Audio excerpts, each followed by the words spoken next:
So we're starting a message series called Principles of Purpose, and I'm excited about it. And we're going to kind of highlight a guy in the Bible that he's famous for building an ark. And you may not heard of him, or you may have. His name is Noah, and he's my dude, and I really like Noah. And Noah is famous for building an ark, and he's famous for like having blind faith. God asked him to build an ark. There'd never been rain before. He's like, let's get busy. He's famous for being a master carpenter. There wasn't electricity. He built a 510-foot boat with no electricity and not much help. So he's famous for being a master carpenter, but what I think Noah should be known for as much as anything personally is that Noah was full of purpose. And when you think about the word purpose, it can be interchangeable a little bit with like fulfilling your purpose, fulfilling the call that God has for your life, fulfilling the plan that God has for your life. And we talk about that kind of a lot from the stage here because here's what we believe here at The Brick, is that we believe it does not matter how much about God you know, even how much scripture you know, how much church you go to. What matters is how much of what you know do you actually do. Like, what do you do with what you have? And if you have a lot, but you don't do anything with what you have, you're just a big old fish tank and you have nothing flowing out of you. So we push all the time that it doesn't matter so much how much about God you know, but how much about what you know are you activating in your life. And that's what I think it means to be purposeful, is to have what you know flowing in your life. You know this much, you're doing something with that much. You know this much, you're doing something with that much. And that's what we believe our call as a church to do, is to kind of activate people, get them headed in the right direction towards Jesus, taking their next steps. And when I think about purpose, I think it would be cool if we could complete the plan of God just by chilling. I like the term chill. I like the word chill. I like when I'm involved in anything that has to do with chill. Matter of fact, I would love for God to tell me while I'm binge watching Netflix, eating 5 bowls of cereal, cracking a couple monsters open, and then the clouds part open, Father God speaks, and he says, well done, my boy. And that's actually God's voice. But if he says, well done, my boy, just like that, I would feel like that is awesome. But purpose does not run downhill and land in your lap. It has been reserved for individuals willing to make the steady climb towards it, to get it. And Noah is one of those guys. And the first thing I recognize when people decide they're going to be purposeful people is that they actually start paying more attention to things, because purpose has a way of leaving clues. So anyone that's going to be purposeful, whether it be in your marriage, whether it be at your job, whether it be in how you parent, how you do relationships, how you handle your finances, how you handle your hobbies, the way you act at your kids' school games, you know what I'm saying? No matter what it is, if there's something you're adjusting in the realm of purpose, the first thing I notice people do is they start paying more attention. And Noah, he was purposeful, and purpose will leave clues. For him, it left a unique clue. Noah's grandpa was 969 years old when he died. That's an old man. That's really old. And his name was Methuselah. Can you imagine to have to be called Methuselah for 900? That's horrible. But anyways, his name was Methuselah, and what the word Methuselah meant, because back then names were important, what the word Methuselah meant was that when he is gone, it will come. And can you imagine building a boat knowing that it's supposed to rain for the first time, and then your grandpa passes away, and then all of a sudden you've got to get this boat done? See, purpose leaves clues. Noah knew that when his grandpa passed, that he would have to get the boat done, because purposeful people pay attention. And I'm not saying go look up your grandfather's name to try to find out what God has left, some spiritual Blues Clues for you to figure out what your purpose was. That would be silly. My grandpa's name means helmet. Yeah, so you don't do that. It's not going to lead you down the right path. But purposeful people pay attention. And as soon as we decide to have purpose and fulfill the purpose of God in our life, we notice their antennas go up, if you will, and we start paying more attention. And that's what I believe Noah should be known for. And you can kind of find this in the book of Genesis, chapter 6. We're going to stay here for a little while. Verse 9, it says this: these are the records of the generations of Noah. Noah was a righteous man, blameless in his time.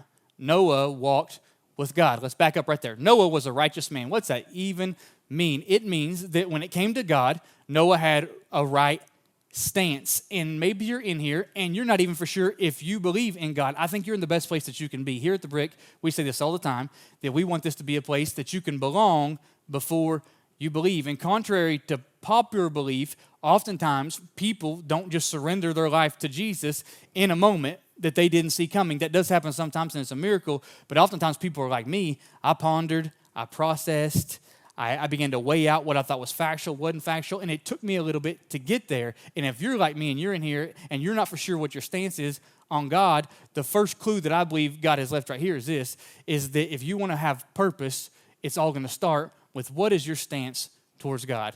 Is he not? Is he for me? Is he against me? Is he good? Is he bad? Is he mad? Is he happy? We've got to have the right stance towards God. This is a place that you can take your time in forming that stance, and that's what I love about this place. You can belong before you believe. That's the first clue I believe there is that Noah was a righteous man. Second thing it says is that he was blameless in his time. This one was a curveball for me, to be transparent with you, because I felt like if you have to be blameless to fulfill your purpose, then I am disqualified. As a matter of fact, if you have to be blameless to fulfill your purpose, I need to take the mic off. Let's run to Rib Crib right fast.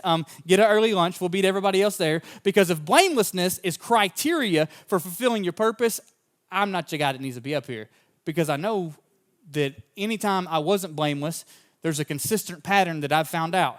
Anytime I missed it, there was somebody there, and his name was Ryan. He was there every single time that he wasn't blameless. So if blamelessness is necessary in the context of what it seems like in order for me to fulfill my purpose, then I've already disqualified myself. So it must mean something else. Purposeful people, pay attention. So let's find out a little more. So I look up the word blameless, and I actually find out that the word blameless doesn't mean that Noah never missed it. It actually just means that Noah had his own convictions. That Noah had convictions in his life, and those convictions help him get back on track when he did miss it. Noah was a man full of convictions, and convictions is a funny word because oftentimes we think that just because I have one, my neighbor should have one. Or oftentimes we think that just because I have a conviction, this means it's the conviction for everybody else out there. But we find something else out, and this is one of my favorite scriptures in the Bible, in the book of Ephesians, chapter 2. 10, it says that, for we are his workmanship, created in Christ Jesus for good works, which God prepared beforehand so that we would walk in them. I love it. It says we are his workmanship, meaning God designed me. He created me. And I've read this maybe 100, maybe 1,000 times. I'm not for sure, but I've read it so many times. But something really hit me when I read it in a different translation this week. And that different translation says this. It says, for we are what he has made us. And for me, man, it gave me some freedom because I recognize the challenges that I have, the issues that I have, the struggles that I have, the trials that I have. Although they may not have came from him, the way I handle them is unique because I am right now what he has made me to be. The things that I don't like about me when I look in the mirror and the insecurities that I have, it's not that some of those things are not negative, but uniquely I have been designed by him, and he's not surprised by the way I respond to things because I am what he has made me to be. We are what he has made us, and my hope is that that scripture would come off of that screen and land in your life and hopefully give you freedom so that you're not so hard on yourself, so that you don't immobilize yourself, so that you can move closer to your purpose to recognize that you do not have to be blameless in the sense of never messing up. The gospel is not a behavioral modification book. The gospel is a book to where I form personal convictions, and we need different ones because I lean ways that you don't lean because I was made uniquely and you were made uniquely. So I don't mean an overarching conviction to where we believe that God is real, but I mean a personal conviction, not a behavioral modification, but a conviction to where here's things that I'm going to allow my life to do and I'm going to allow my life not to do because I need these to stay on purpose. And as Christians, and sometimes in church, we find out that people will prescribe like a doctor their conviction on somebody else. And they don't necessarily need your conviction. I was in church and there was a guy that had been saved for 2 weeks and he comes running in. And they gave him the microphone. And I think you're in store for anything when you let someone that has only followed Jesus for 2 weeks talk. So I think they had what they had coming. And he comes up there and he had a bag on there and he's talking. He had a purse. And he opened up his purse and I was like, what is in that purse? But anyways, he opened up his purse and he pulled out a bag full of money. Like all this money. I was like, he robbed a bank. The guy robbed a bank and he came to tell on himself. But no, he didn't rob a bank. He got up there and he said, you know what? He was like, I've been serving Jesus for 2 weeks. He was like, and I told Jesus, he said, I went gambling. He was like, and I told Jesus if I won big, I was going to give him all this bleeping money. He said it just like that. And I was like, you go, dude. Give him money. And he did. He gave him the money, and there was joy on his face. And about some of the people were excited for him, but there were some other people in the crowd that they missed the whole testimony. They missed the joy. They missed the freedom they should have had. And here's how they missed it. It's because they had a personal conviction, right, that they tried to apply to a man that has served Jesus for 2 weeks. And they missed all the good in what God was trying to do in the moment because they did not recognize that their convictions were for them to fulfill their purpose, not for him to fulfill his purpose. You had a man that had only been serving Jesus 2 weeks and already gave him $10,000, and you had a person judging them that hadn't tithed $5 in their whole life. Your convictions for you to fulfill your purpose. Their convictions are for yeah, would God maybe want to deal with him about his speech? Yeah, he would, but that's maybe in his time. And what if God never did? But we're not the physician. We don't prescribe the convictions. God's going to use his life to fulfill his plan. Oh, but he brought $10,000. Well, that's dirty money. No, money takes on the nature of the hand that it's in. When it got in God's hand, that $10,000, it was blessed money. That's why you can take 10% of your income and you can tithe and it do so much more, grow so much more, help so much more, be so much more. Because in your hand, it was 10%, but in God's hand, it was a tithe. And he honors the tithe and he stretches the tithe and he blesses the tithe and it helped people and it helped you. Money takes on the nature of whose hand it's in. When he took that $10,000 and he put it in God's hand, God did a lot with it. And at 2 weeks old, by 2 weeks old, I mean he's been serving God for 2 weeks. He had given his life, surrendered his life, been reborn for 2 weeks. He already had in spades people that were in the crowd judging him through the lens of their personal convictions. He had in spades over them what they hadn't figured out yet. We need convictions for us to fulfill our purpose, to keep us on the path we're supposed to have. What's the first thing Noah had, in my opinion, figured out? He had the right stance towards God. When he looked at God, he thought the right things. He believed the right things. He believed that he was. He believed that he was good. He believed that he had grace. He believed he had love. But not just that. What else helped Noah fulfill his purpose? Noah had convictions. And we need to have convictions. And our convictions are not behavioral modifications. Our convictions are not, I do this, I don't do that. It's so much bigger than that. Our convictions are parameters that we put up in our life so they keep us on purpose. And if you don't have any, I want to challenge you this morning, find out what God would have you raise in your life. And these things are not limiting things. These things are freeing things. They're freeing things. And when you get free in that area and you look back, you find out, you know what? Purpose was never going to run downhill. I was never going to be able to stand in this spot and make zero adjustments, make zero changes, and run smack dab in the middle of my purpose. I had to steadily make the climb. Noah knew that he had to have the right stance towards God. Noah knew that he had to have convictions to fulfill his purpose. And it goes on. Pull Genesis back up right fast, guys. It says that Noah, righteous man, blameless in his time, Noah walked with God. Noah walked with God.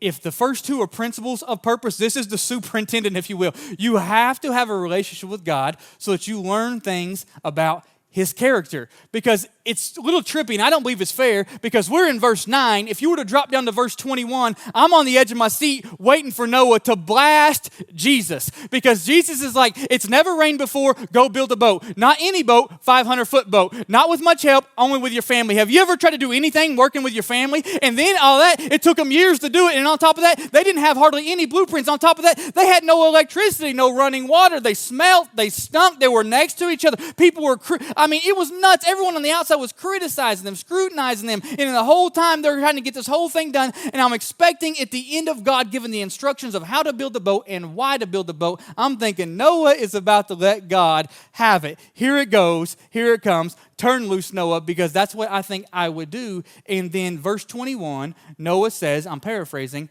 I got you. Like, I'm not going to fulfill my purpose.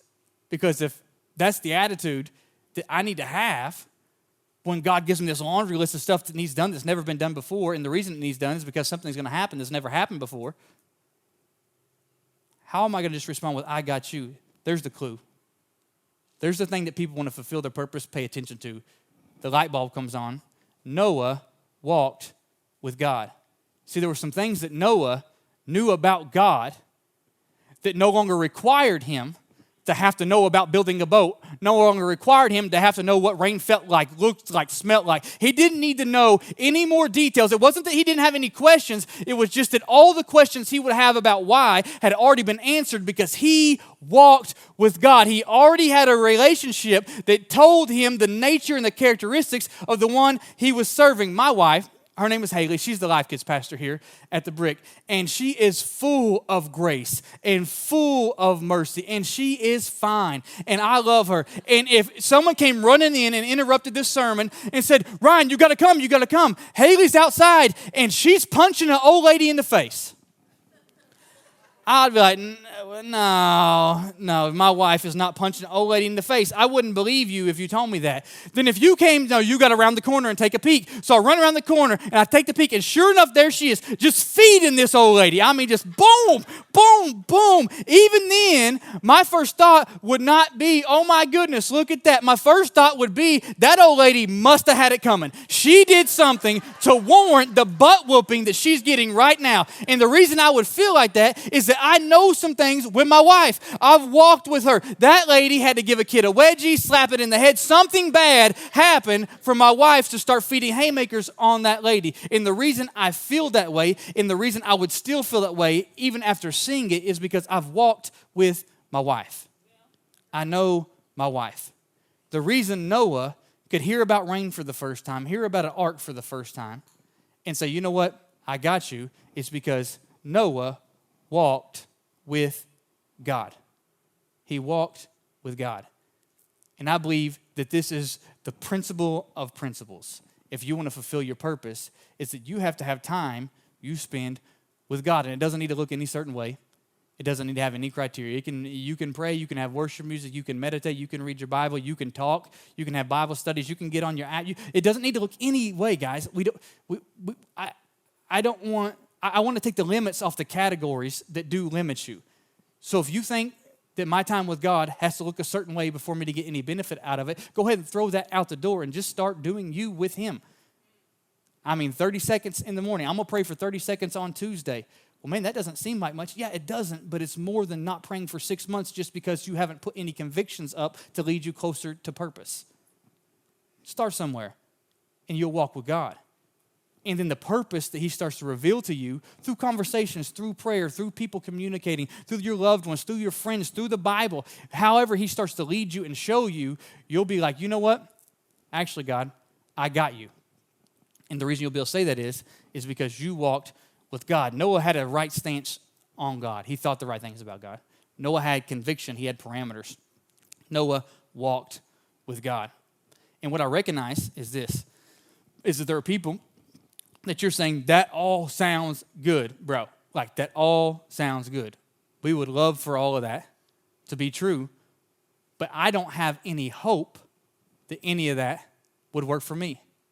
And here's what I recognize, is that when the enemy or life or people, when bad things happen to us and we feel let down,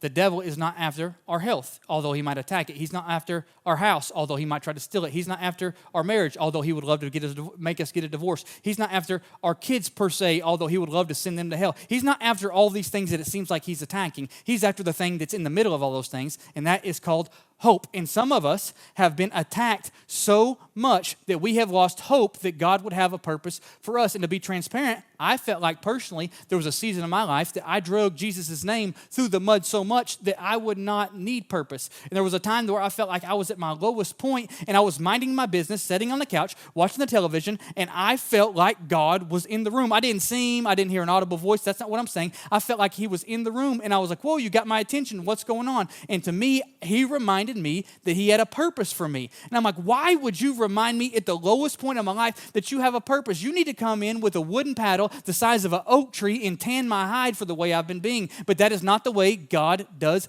business. God is a purposeful God, and you may not believe that He has anything for you because maybe you feel like you don't have the hope to believe it anymore because it's been attacked on your life. And here's what I want to encourage you to do, is that you need to overprotect things that you value. But oftentimes what we do is we underprotect things and we overvalue other things. We will hear that a storm is coming and we will pull our car in the garage.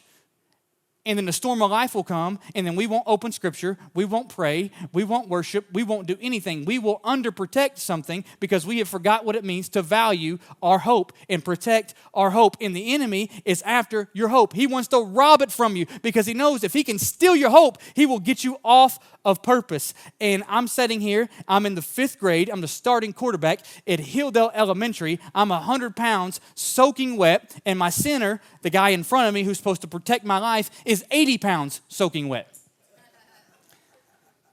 And we are playing some guys, and it's the last game. I almost said it was a championship game. That'd be a lie. We were not in the championship. It was the last game of the year, our championship game. And the kids that we were playing were growling at us because their mothers haven't fed them in a week. And they're growling at us. And I've got this guy smaller than me in front of me, wide receiver, runs in real fast. We're like on the 50-yard line, I think. And he's like, Coach says QB sneak. QB sneak is where I take the ball and I just try to power myself through all those hungry dogs and get to the end zone. And I'm thinking, nope.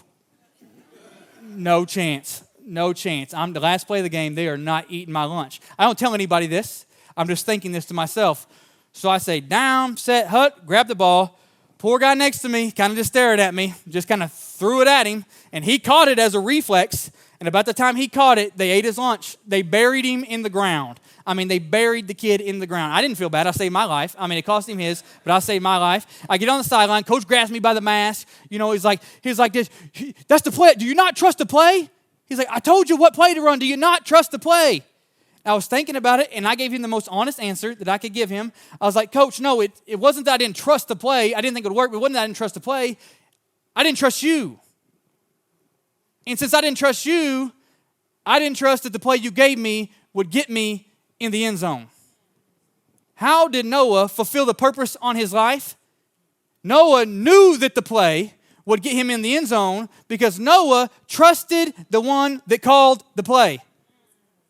And if you don't trust the one that calls the play, it doesn't matter how intricate the play is, how much mad science goes into the play, how awesome the play seems. For sure this play would work. It doesn't matter. There's no certainty to get you in the end zone for anything that God calls for you if you first don't trust the one that has called you to make the play. Purpose starts with the way I view the one giving me the purpose. And when I look to him and I recognize that no matter what this costs, what this hurts, what I lose, what I gain, it doesn't matter. Because if I'm still with you when I get through this, that's the W, that's the win, that's the end zone. I get Jesus, and if I get Jesus, I'm good. That's the hope that I have right now, is that when I finish my life, I get Jesus, and it doesn't need to make sense. I don't need to be able to figure it out. I don't have to put 1 + 1 = 2. No, I'm good now because here's what's happened. I've walked with him long enough that I trust the one calling the play. And my encouragement to you today is this, is that no matter what the play is, I'm not saying don't use your brain. God's given them to us.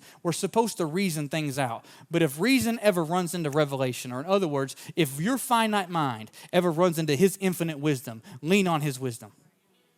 If your ability to comprehend ever runs smack dab into his ability to be good and gracious and eternal, and you've got to choose between what I get and who I get, choose who you get. Choose him. Choose him. My little boy, he's 10, so he's not that little anymore. His name is Kaiser.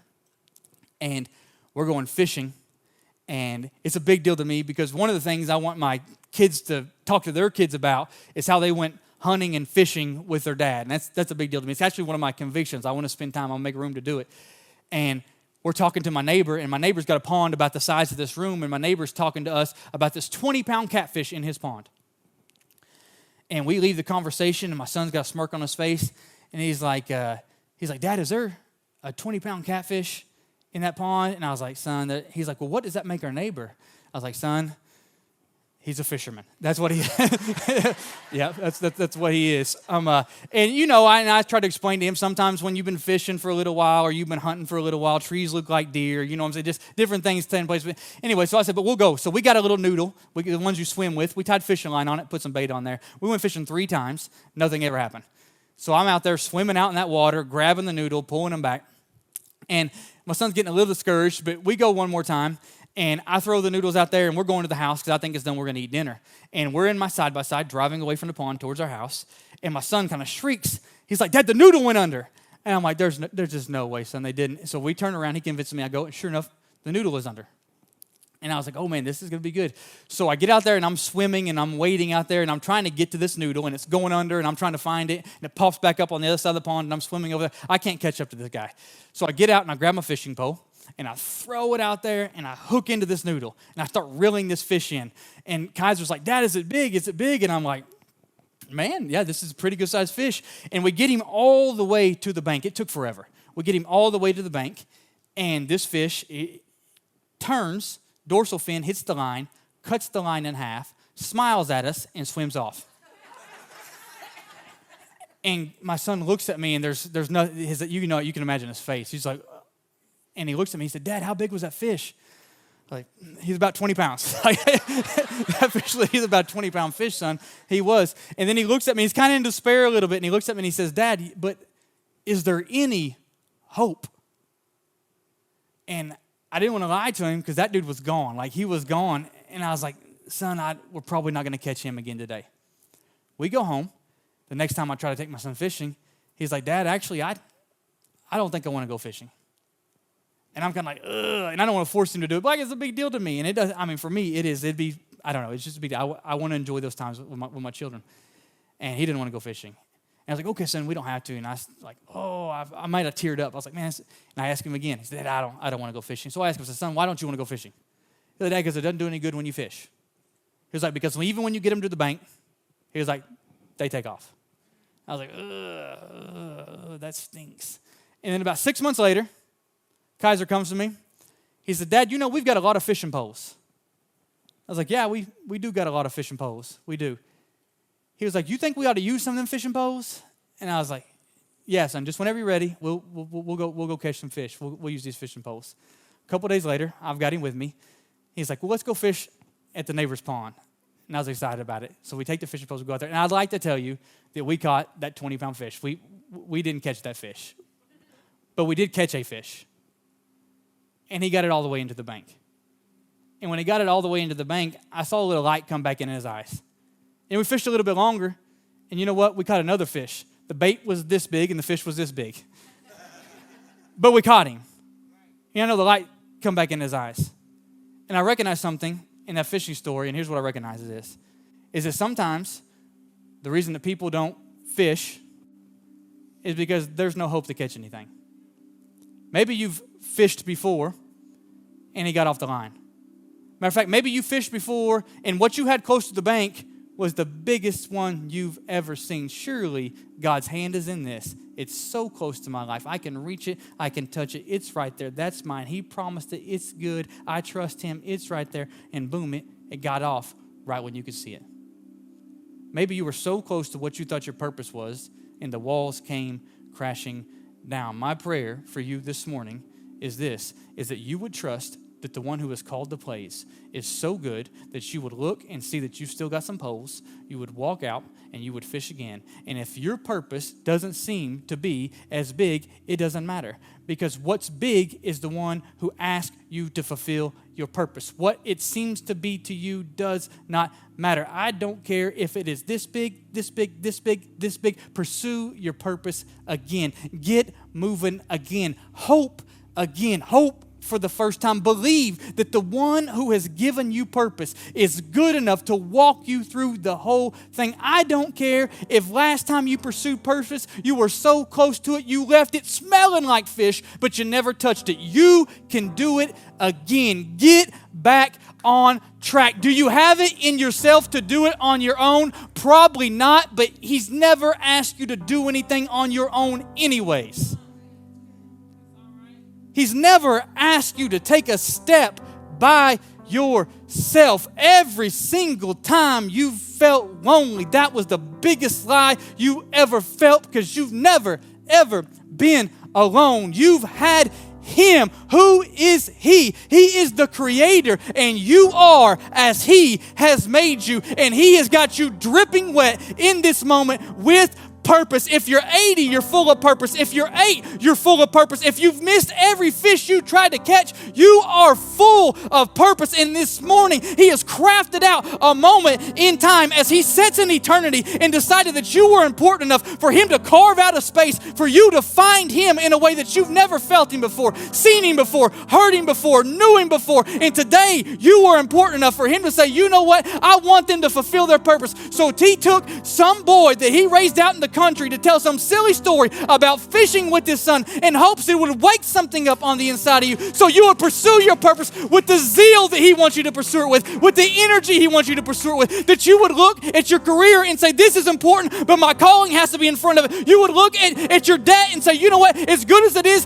to feel the joy I feel from these things, they're in the way of my purpose. There are some good things in your life, but they're distractions because they're good, but they're not purpose. Get rid of them. Lay them down. Abandonment. I'm talking some serious stuff. Start taking the steady climb up the hill that we call purpose, and watch God show Himself to you in ways He's never showed Himself to you before. If it's nasty, now it's the time to switch. If things are good, now it's the time to switch. If things are great, now it's the time to switch. Or things are the low.